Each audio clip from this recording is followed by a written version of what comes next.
Here is a standard cold ghast egg, and here a strange shriveled one.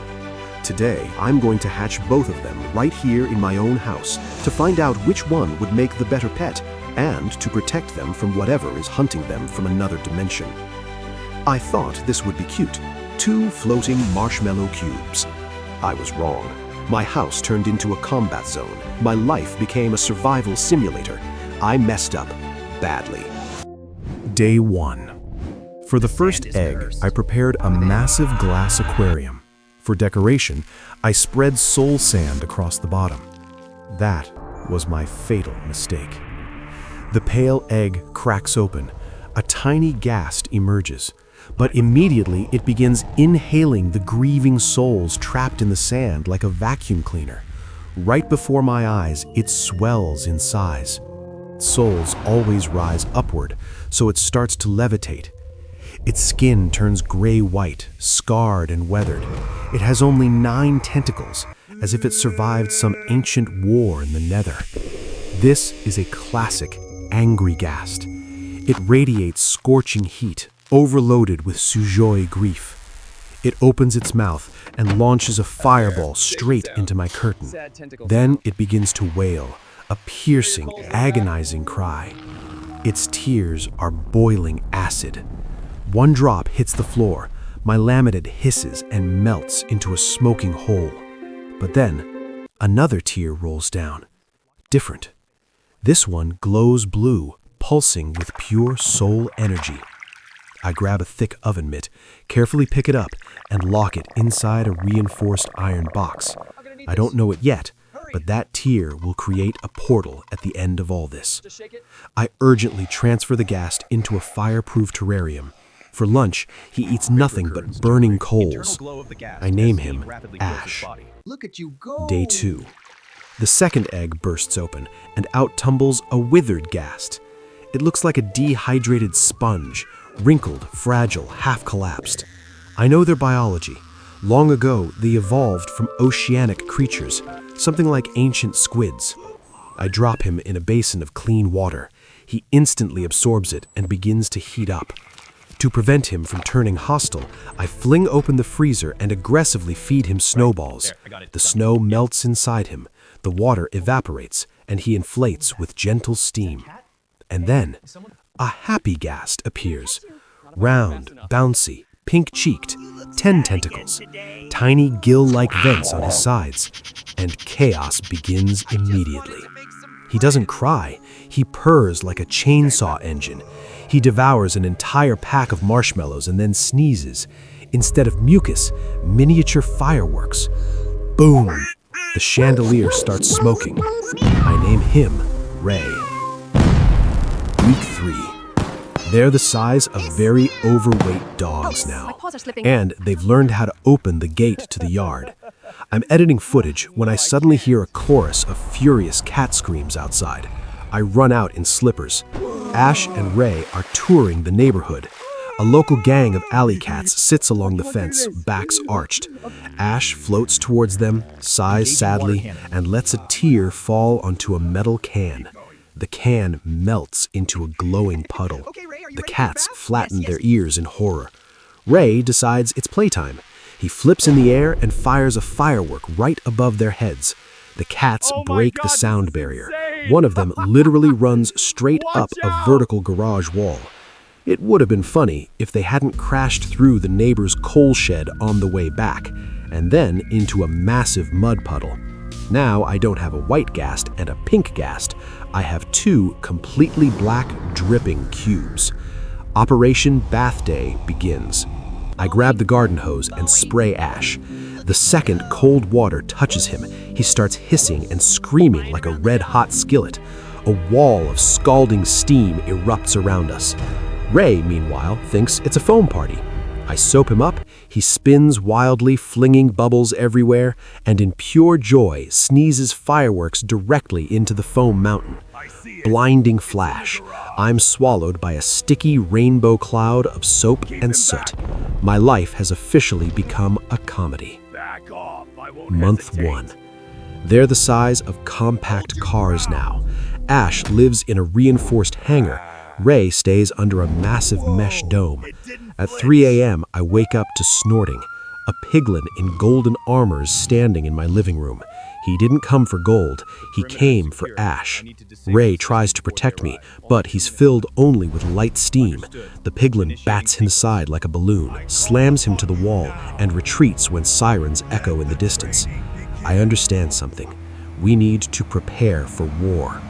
I take them to an abandoned quarry. Ash practices launching controlled fireballs. Ray trains by consuming snow and forming dense ice spheres. We get stronger. We wait. Month 3. This is the part you've been waiting for.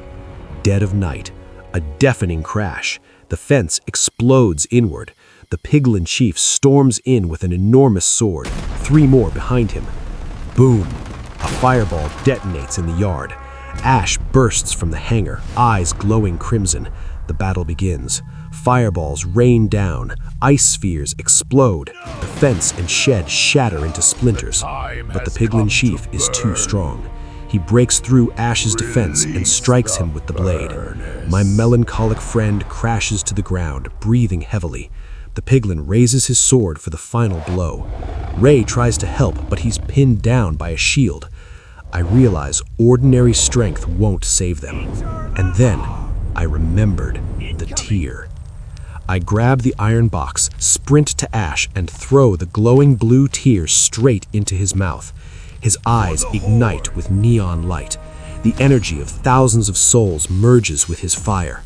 Ash rises into the air and unleashes a colossal beam of freezing energy straight at the piglin chief. The blast slams the enemies backward, and where the tear's energy strikes the air, reality fractures. A glowing purple portal tears open directly to the nether. The gravity is overwhelming. Piglins are dragged inside one by one. Ray shoves the last one through with an ice sphere. The yard is destroyed. The battle is over, but the portal does not close.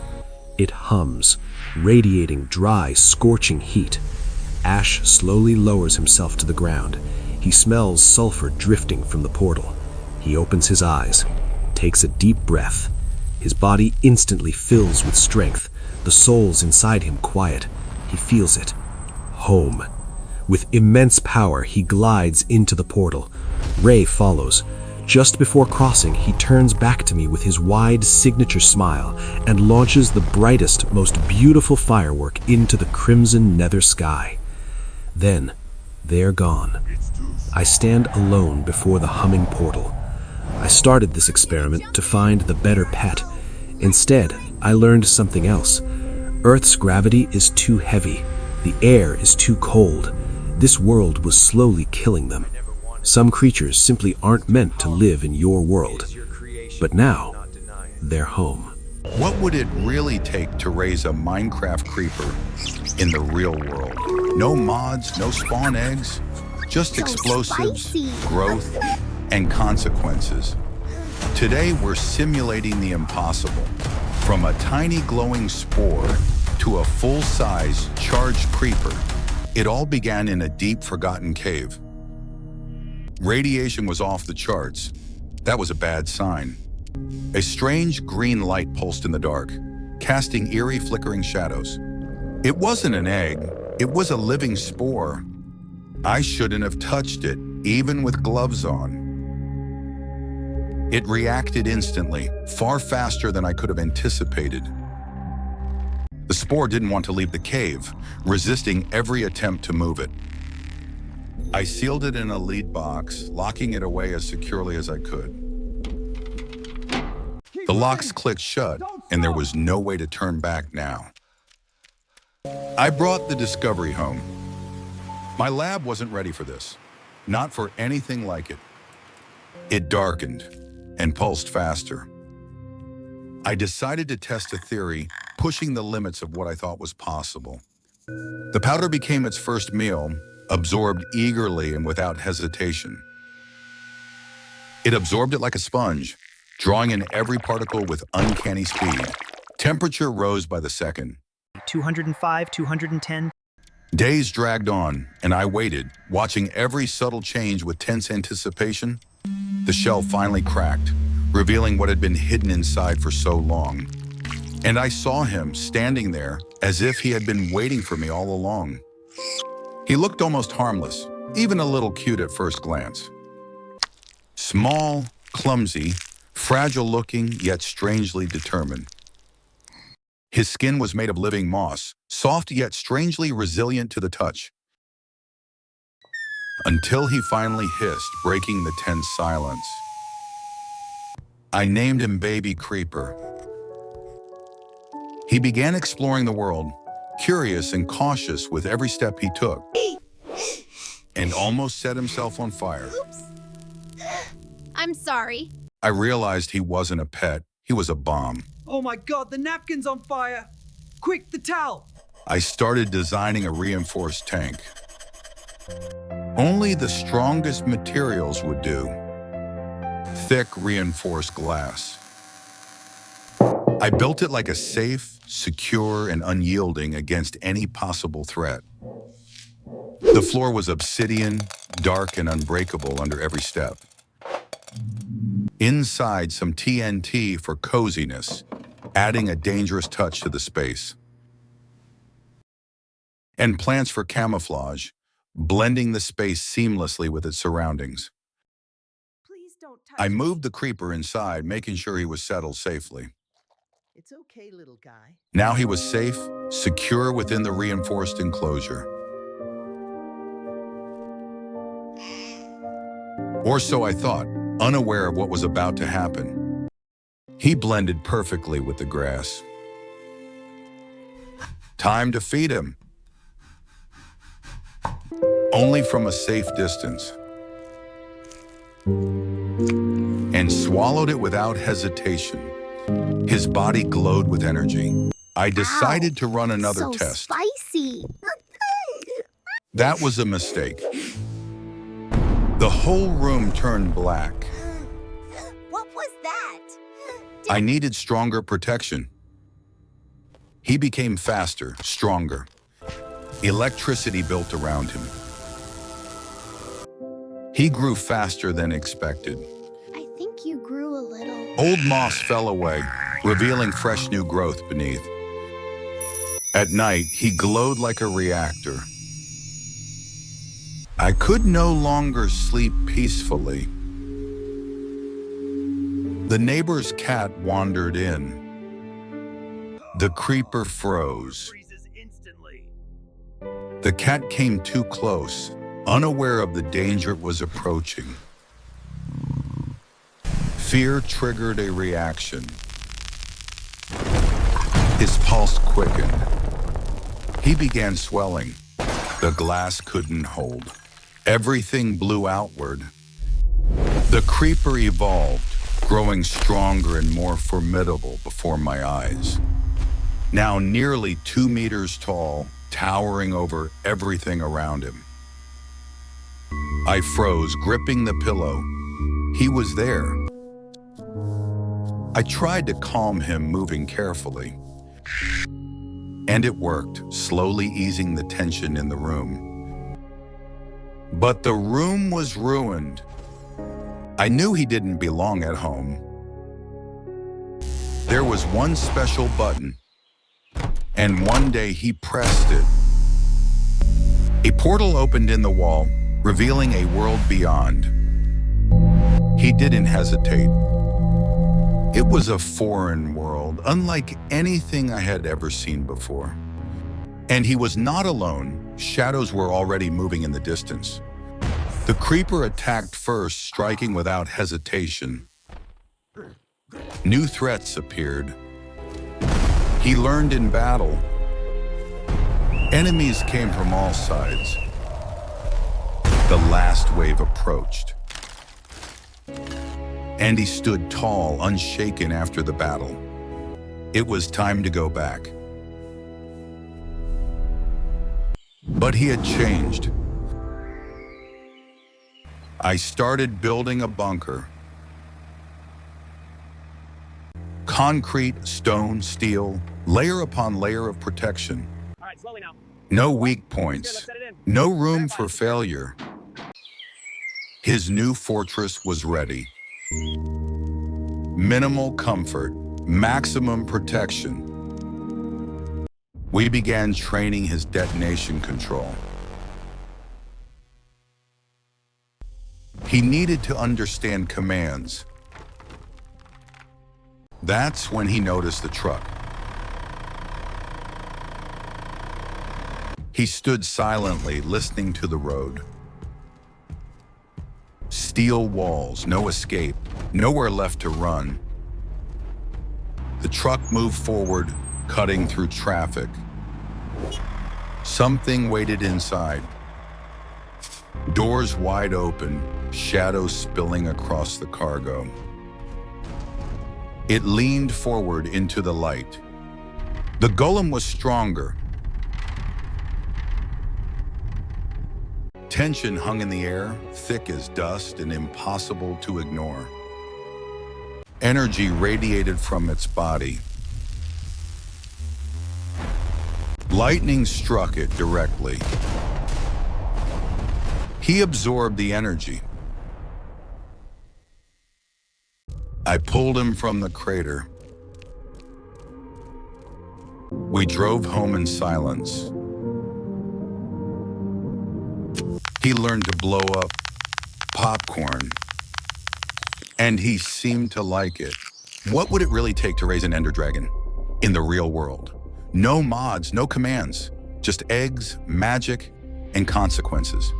Today, we're witnessing the impossible, from a single pulsating black egg to a towering dragon of shadow and violet fire. I didn't come here looking for a dragon. I came here looking for iron. But the deeper I walked between those stone walls, the more I felt like I was being observed. The wind stopped. Even the birds were silent, like the world didn't want witnesses. The rock cracked open, not randomly, but along a perfect hidden seam. Move back. Behind it wasn't a cave, it was architecture. Deliberate, designed. My footsteps echoed like I was walking inside something alive. At the far end stood an iron door, heavy, sealed, untouched by time. I found a mechanism embedded in the wall, disguised beneath the stone dust. When I pulled it, ancient gears groaned in resistance. The iron door began to slide open, slowly, unwillingly. The air inside was colder, unnaturally cold. In the center stood crying obsidian, dark and veined with violet light. An energy field rotated around it in flawless symmetry, and suspended within it, a black egg glowing faintly from within. The surface shimmered like liquid night. I reached out, ignoring the warning in my chest. I searched upward and noticed a small trigger in the ceiling. I threw a stone, it hit, and something shifted. The energy field shattered into fragments of violet light. When I lifted it, it was warm, almost alive. I wrapped it in protective foam, pretending that control was still possible. That's when the chamber began to tremble. I almost got it. The structure was collapsing around me. Cracks spread across the walls like veins. The structure was collapsing around me. The wheels screeched, sparks flying as the cart slammed around the bend, metal grinding against the rails. Daylight exploded into view as I escaped the canyon.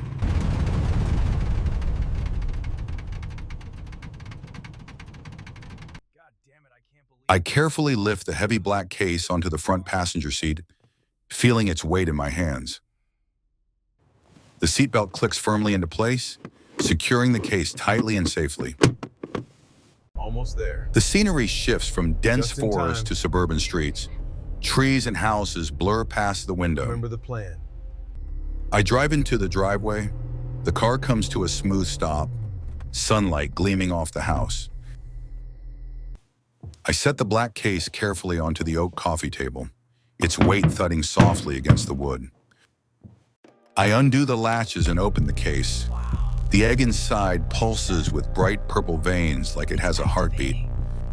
I place the glowing black egg gently onto the pillow, right in the center of the room, careful not to touch it too roughly.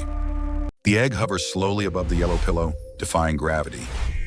Tiny purple particles flicker and float around the levitating egg. The nearby plant shoots up, leaves unfurling in a rapid burst of growth.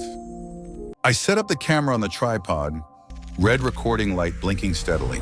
The pillow vibrates violently under the egg, shaking across the floor. The pillow vibrates violently under the egg, shaking across the floor. Bright purple light bursts from the crack, blinding my eyes for a moment. The top half of the shell falls away, revealing the dark interior. Two massive purple eyes stare out from the darkness, curious and glowing. It awkwardly stretches its tiny wings, flapping but staying grounded. Sorry about that. The baby dragon tumbles forward and lands face first on the pillow. Oops. Whoa, The dragon sniffs my finger and nuzzles it, purring softly. It clumsily climbs down from the pillow onto the warm wooden floor. I watch its tiny claws click against the polished hardwood as it walks.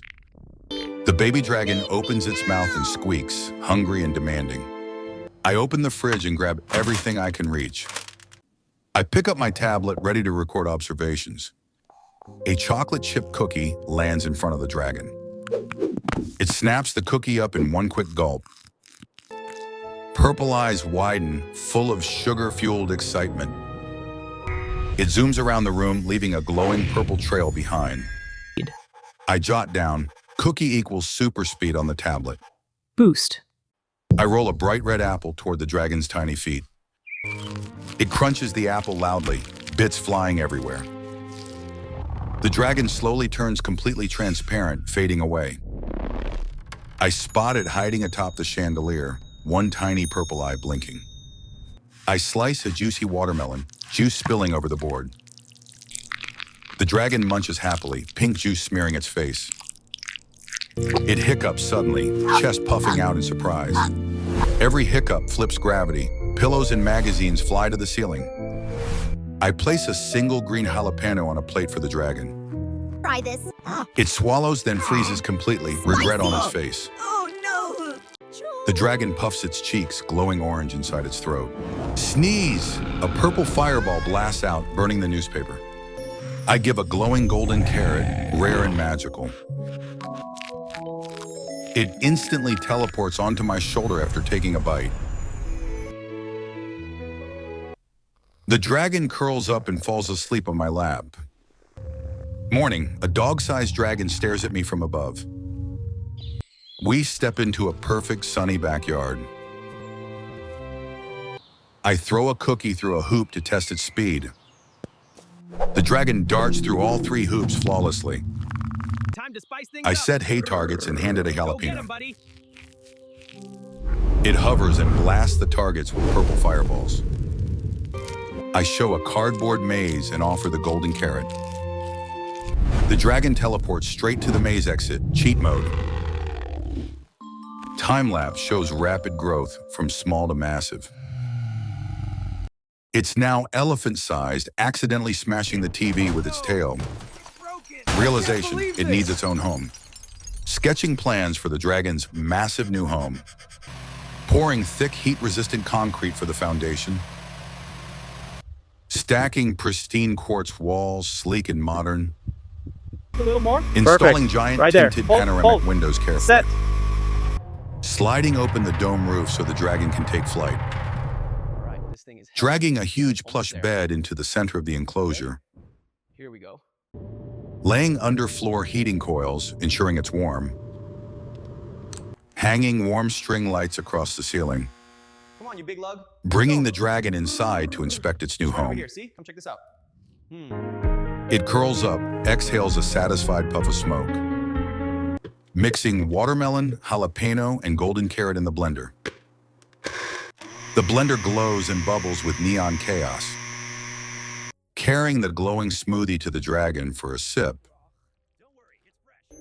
Its eyes suddenly blaze with blinding purple light. The dragon inhales deeply, chest glowing with heat. A deafening sneeze shatters the air around us. It's coming. A massive swirling portal rips open on the lawn. Run. The vortex sucks up chairs and patio furniture like a vacuum. Us two is pulled in, both of us dragged toward the portal. We're both going in. Crash landing on glowing red nether rock, heat all around. Over the ridge, a horde of zombie pigmen advances with golden swords. Left flank, tall, black, withered skeletons march forward. Right flank, zombies with flaming pumpkin heads crawl closer. My dragon spreads wings and roars fiercely. Pig zombies charge. The dragon's wing flings them into lava. Skeletons shoot arrows. I hide behind its armored wing. Fireballs hit. Explosions rock the ground violently. Suddenly, the nether sky glitches with neon purple static. Whoosh! An enderman teleports onto my dragon's back. Enderman draws 2 glowing diamond swords ready for battle. The dragon takes flight, diving into the skeleton army. Purple fire rains down, incinerating foes below. Enderman teleports down, slices enemies, then back up. Earth shakes, an armored war hoglin emerges from lava. On its back, a creeper rocking cool sunglasses. The creeper hurls TNT expertly at the enemy horde. Explosions ripple through the left flank, clearing the way. From lava rises a skyscraper-sized magma cube boss. The creeper and hoglin combo attacks, hitting its base perfectly. Enderman holds the boss. Dragon fires a concentrated purple laser. The boss explodes into thousands of harmless lava cubes. Victory! Dragon roars, Enderman and creeper high five. The Enderman nods, creeper salutes, and they vanish in sparks. The dragon finds the portal back to our world. Crash landing on soft green backyard grass. Careful now. Fire steady, skewers sizzling perfectly. Delicious. Crunch, gulp, all gone. All done, happy roar. What would it really take to bring an Enderman into our world? No mods, no glitches, just end matter, curiosity, and consequences. Today we're witnessing the impossible, from a single pulsing ender pearl to a towering creature of shadow and violet light. It all began inside an abandoned end stronghold. Deep underground, where signals go to die. Radiation levels were off the charts. In the center of the chamber, something pulsed. A dense, inky light, like living darkness. It wasn't just an ender pearl. I touched it, and covered in something like black fur. Reality lagged for a split second. It reacted instantly. A shockwave tore through the chamber.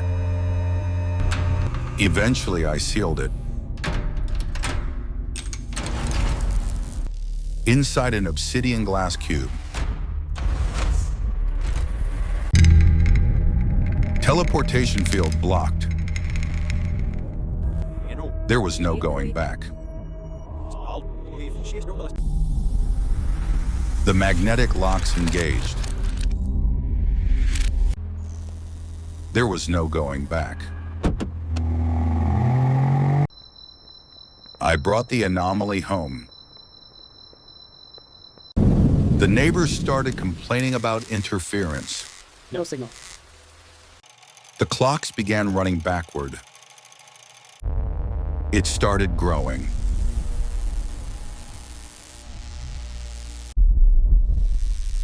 Releasing long black tendrils. I decided to test a theory. Feed it crushed chorus fruit and blazed powder.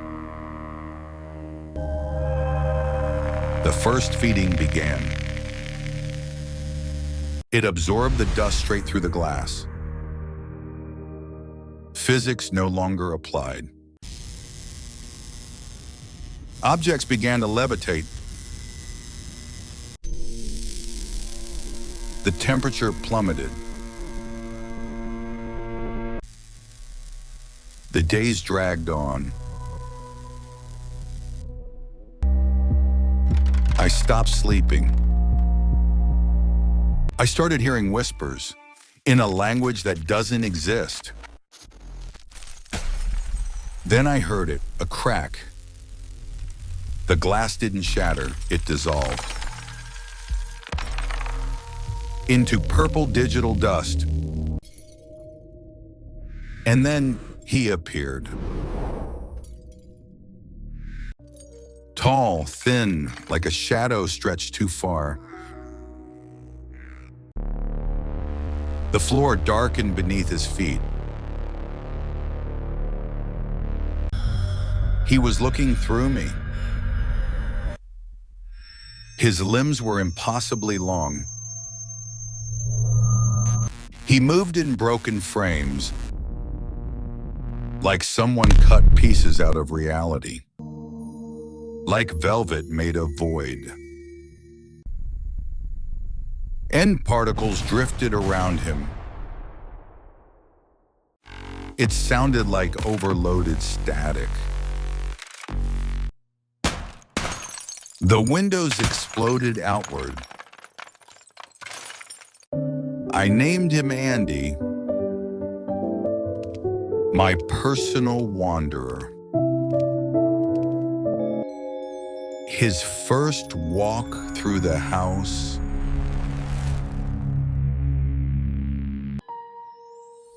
Flash, he's on top of the shelf. He touched a lamp. It burst into violet sparks. A drop of water fell in the kitchen. Water burns him like lava. I started building a containment chamber. Tungsten and dry concrete only. Not a single drop of moisture. Like building a vault. It wasn't bad inside the house, but I decided to add plants. I placed a single grass block inside. I planted a rare flower in a grass block. He picked it up immediately. He was holding a grass block with a rare flower, and it calmed him down. In the corner, I added a few plants that suited my pet. He wanted to go outside, and I think he's a little uncomfortable. I need to feed him. Time to prepare his food. I carefully took the blue fruit with tweezers and handed it to him. He began to eat the blue fruit with gusto. His body turned transparent for a second. Violet energy moved through him. Energy was surging in him, and he was electrocuting the walls. I decided to try giving him a lemon. He looked at him uncertainly. He started eating with gusto. It was unexpected.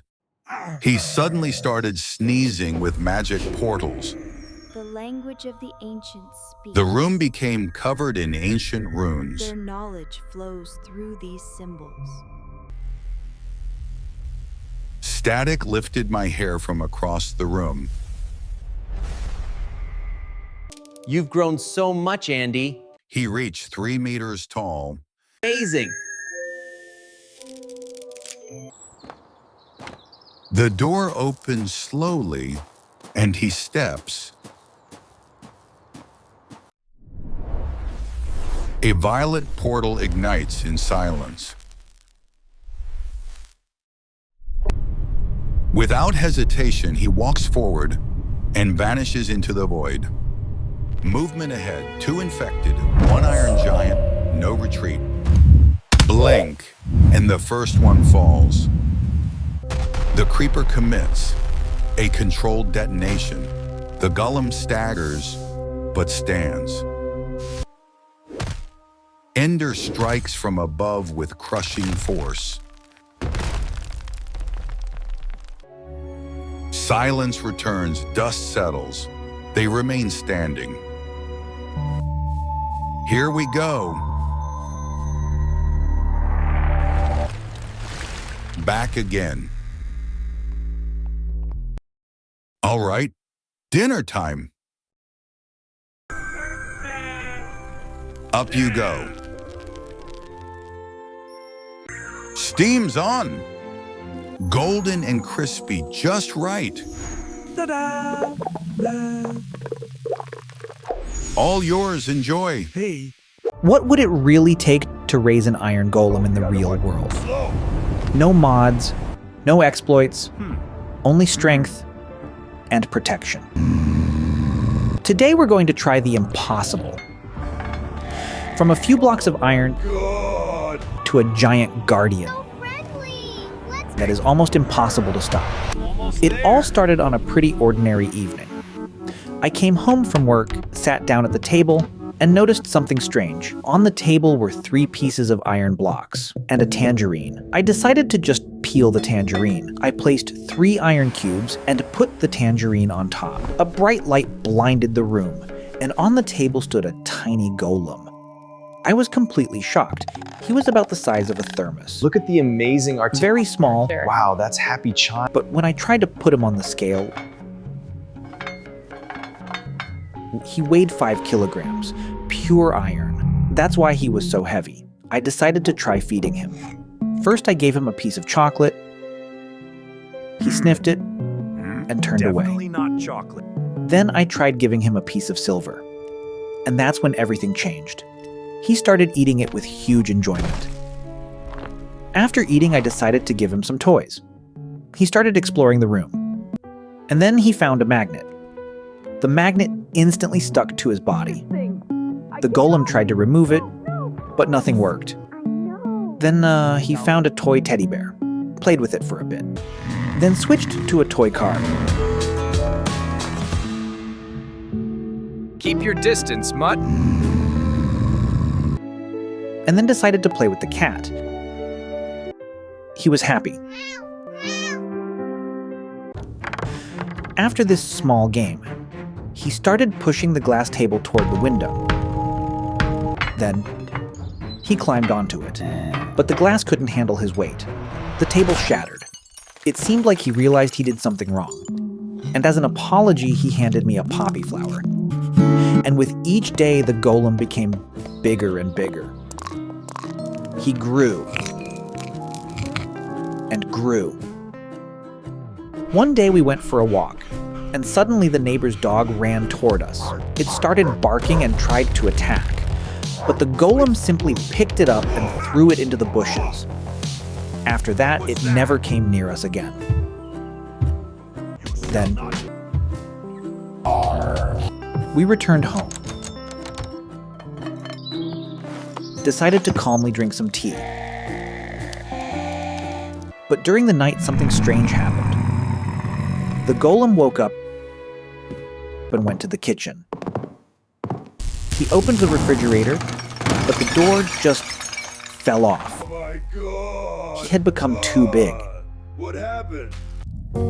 Now he could barely fit through doorways. And that's when I realized we needed to build a new house for him. We started working. Keep it steady. One more Day hit. after day, we built a large house for the golem. Oh, wow. And he even helped us. Carried materials, lifted heavy beams. And finally, the house was ready. Beautiful, strong, a real home for a guardian. The golem immediately moved in. I decided to make the inside a little cozier.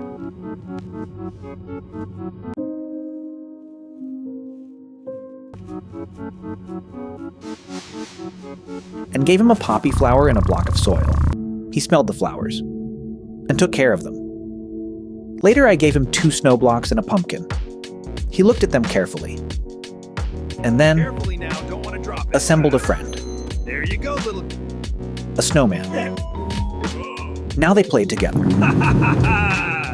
Look at me go! You're so First with a ball, Let's dance now.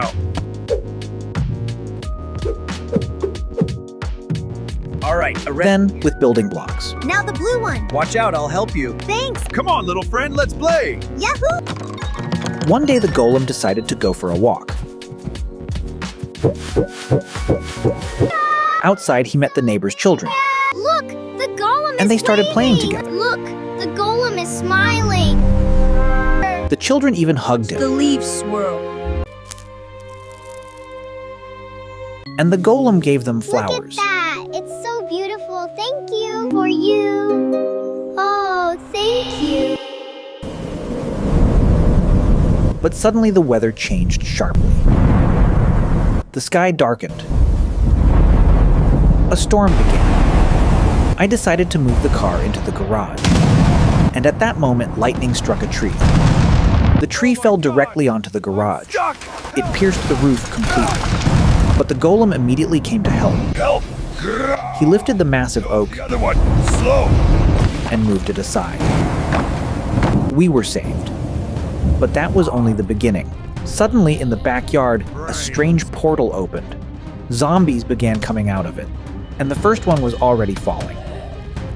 They surrounded him. The golem began to fight, but more and more zombies appeared. And then the zombie boss appeared, but the snowman came to help. They started fighting together. The zombies staggered, but stayed standing. And then the golem delivered a devastating blow with all his strength. After the impact, silence fell.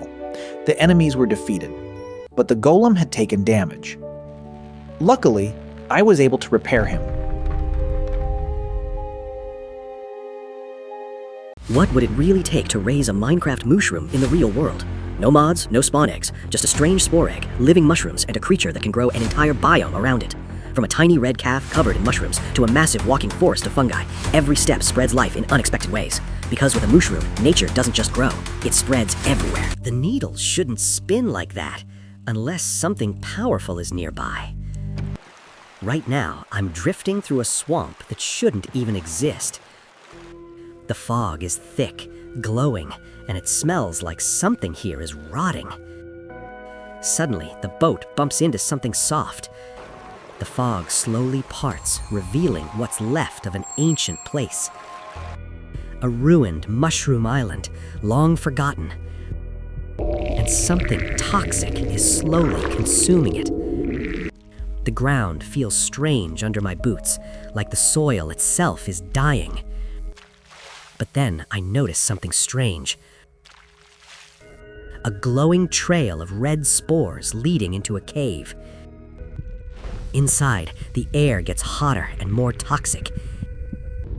And right in the center, there it is, a massive spore egg, covered in mushroom scales, and somehow it's still alive.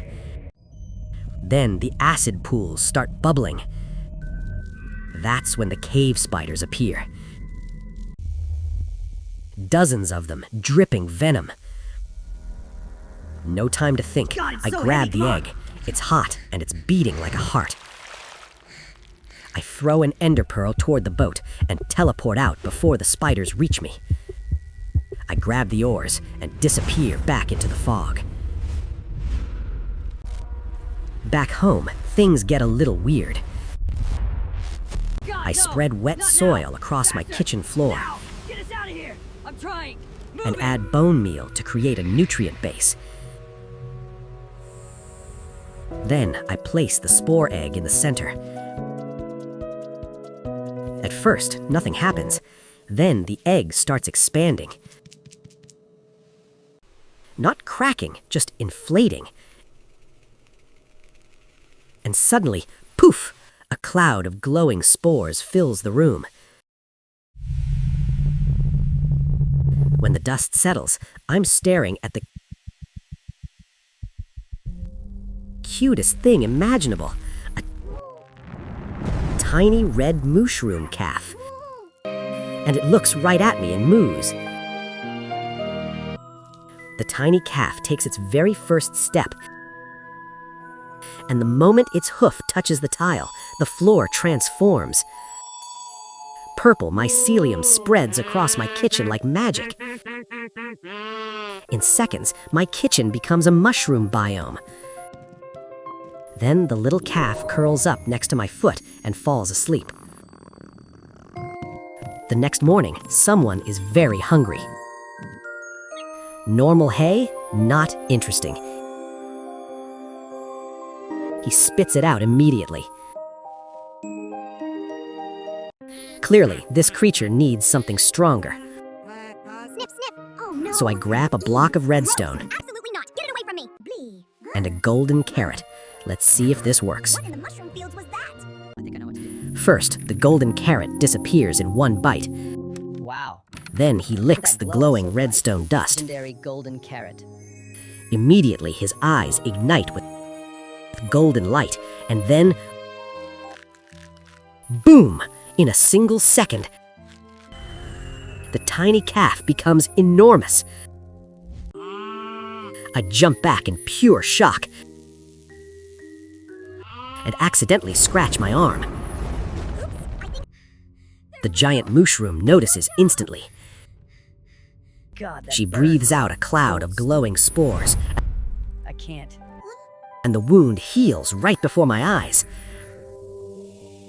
Okay, that's officially a walking healing machine. But there's one big problem. No way. No way. She's way too big for my house, and everywhere she walks, giant mushrooms start growing. So I try something. All right, give me soup. The giant cow rumbles happily, and suddenly my bowl fills with glowing stew. One bite, and I start floating. Yeah, this changes everything. If she's staying here, she needs a proper habitat. So I rent an excavator and start digging under the backyard. Soon the pit becomes enormous. Then I install fog generators and rows of ultraviolet lights. Finally, the cave starts to glow. Now, this place looks like a neon mushroom cavern. Time for the grand opening. The giant mushroom slowly walks inside.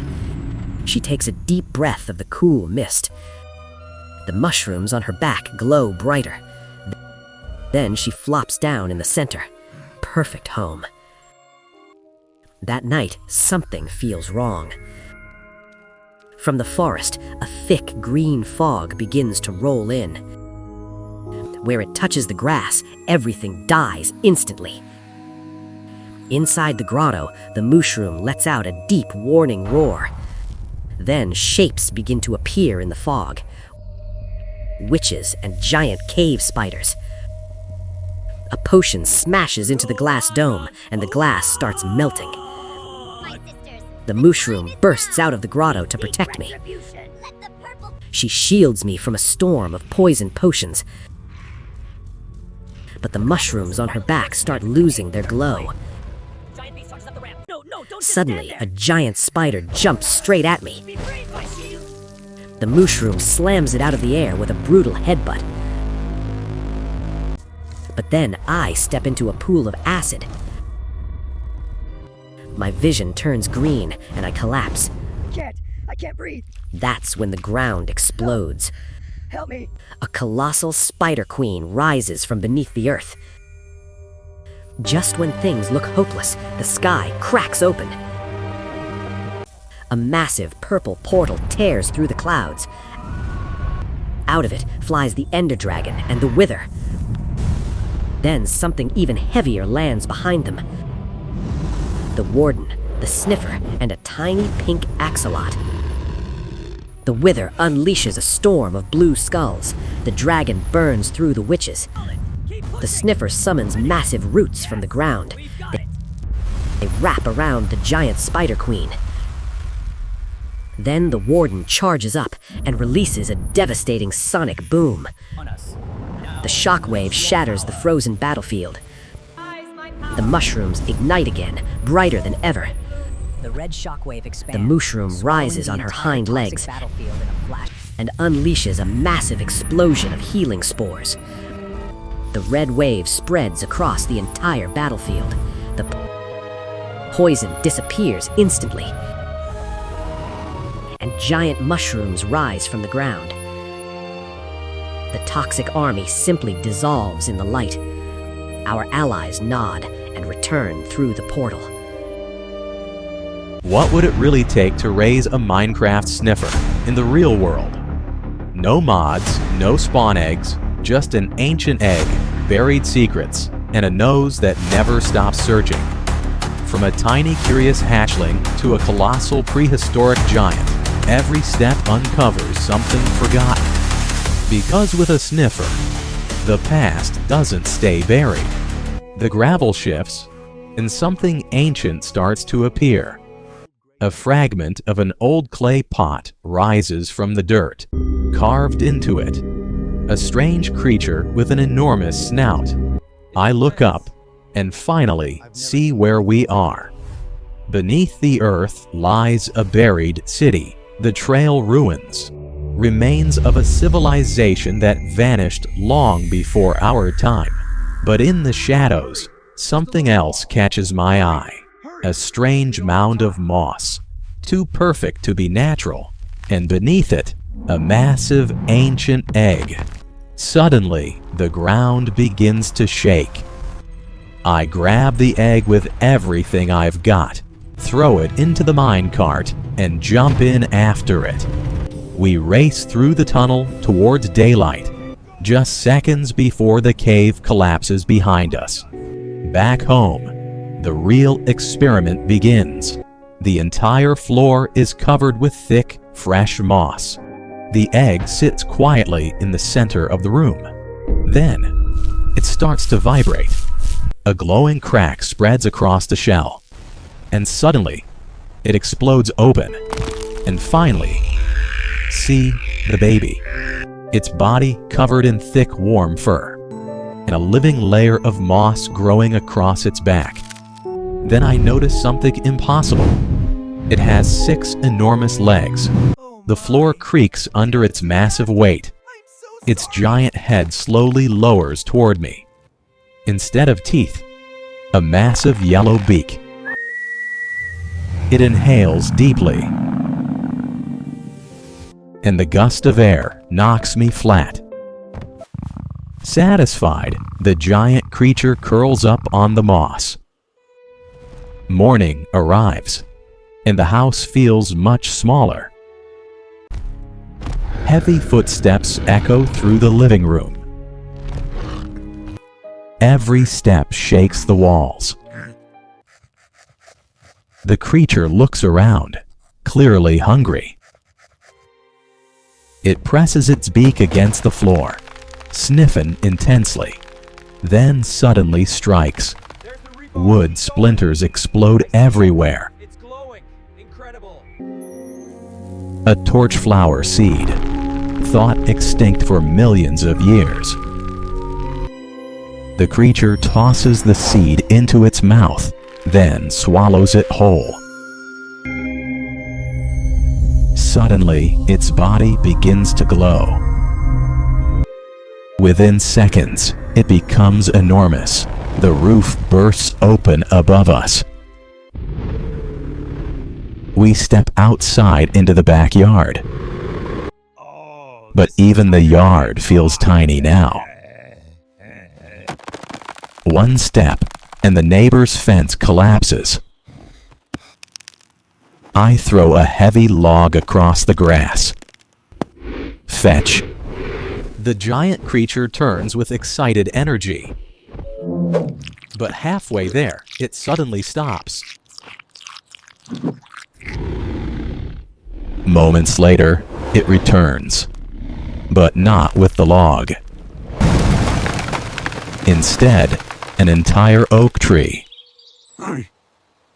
Roots and dirt still attached. Look at this. Clearly, we need better training. So I start building something bigger. And we fall straight into the darkness underground. Massive steel frames rise into the sky. Gigantic glass panels seal the structure. Truckloads of soil and moss fill the ground. Industrial mist systems turn it into a rainforest. Soon, the biodome is complete. A giant ecosystem built for a giant creature. I open the massive doors. The sniffer slowly walks inside. For a moment, everything feels peaceful. With a heavy sigh, it collapses into the mossy mound, perfectly at home. I stand here taking it all in, the dome glowing majestically before me.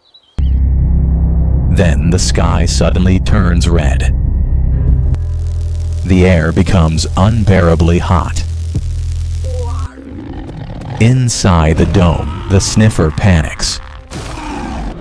Somewhere in its ancient memory, it remembers this sky. The same sky that once destroyed its world. One of them crashes directly in front of the biodome. The explosion throws me across the ground. And the sniffer stands above me, shielding me from the fire. A strange meteor crashes from the sky, glowing with amethyst light. From the burning crater, something begins to crawl out. Husks, dry desert zombies, and wherever they step, life turns to dust. They bring nothing but drought. But the ground isn't the only danger. From the ash-filled sky, phantoms dive down with a horrifying scream. They circle above us like vultures. One of them dives straight at me. But the sniffer reacts instantly. With a massive swing of its beak, it smashes the phantom out of the air. Then the ground begins to shake. A ravager bursts through the smoke, charging straight at us, and slams all 6 legs into the ground.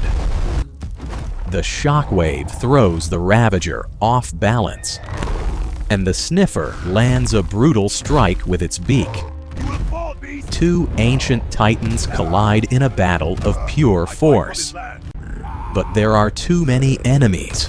Even the sniffer is starting to overheat. Suddenly, the air begins to spark. And out of it flies the Ender Dragon. Right behind it, the Wither.